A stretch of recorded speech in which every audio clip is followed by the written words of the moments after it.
And for more on this, let's speak to Michael Maloof. He's a former senior strategic analyst at the U.S. Department of Defense. Sir, thank you very much for joining us. And right now, what is at the top of planners' minds? Well, I think security certainly is foremost, but I also think they believe that the transition and the certification is going to be orderly internally. Of course, there's no known threats outside that has been recorded. So, but at the same time, they'll remain vigilant.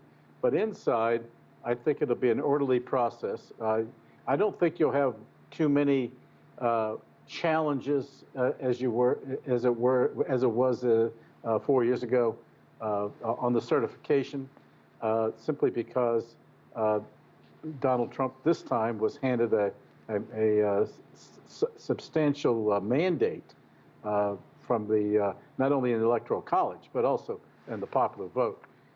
You may have one or two who may offer challenges, but they changed the rules. They now have made it very clear that if there's a challenge, both houses have a substantially greater level of determination before they can go ahead and accept or reject that challenge. So it's almost going to be very difficult to mount any challenge to any certification of the individual states. And that's basically what's going to be happening. Congress will certify the elections in each one of the U.S. 50 states, and then once that certification occurs, then we get ready for the inauguration. But then this is going to be a very busy month. You also had the death of Jimmy Carter, and he's lying in state for 30 days. So it's a very busy time. Yeah, and there's another angle here, right? For us D.C. residents, do you have any recommendations for taking better care of ourselves and our loved ones now? Well, I think every individual needs to be much more alert as an individual in terms of their situational awareness. I think the recent events, both particularly in New Orleans, really bore that out. That incident occurred on the 1st of January, and in which 14 people were run over and killed by an alleged Islamist. But every individual now has a responsibility to look out for themselves. You can beef up the police forces, which they are doing, ensure greater security.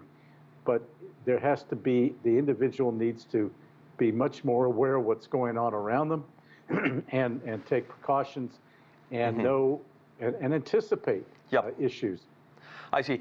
Incoming President Trump promises to pardon those involved in the Capitol Hill riot. More than 1,200 people pleaded guilty or have been convicted. Hundreds have gone to jail. What message do you think a pardon will send? Well, I think it'll be a way of vindication of Trump to say that that it was just these people were just exercising their constitutional rights. They got a little out of hand and out of control, but it was not an insurrection as such. They were not planning to take over the government. That would not have happened. So it's all in the semantics. It depends upon who was lobbying the charges of insurrection versus a riot, and I think that Trump should bury the issue once and for all. It's been the Democrats who've been trying to show that Trump is against democracy and all of this. It's just not true. Michael Maloof, thank you very much for your time. Great having you.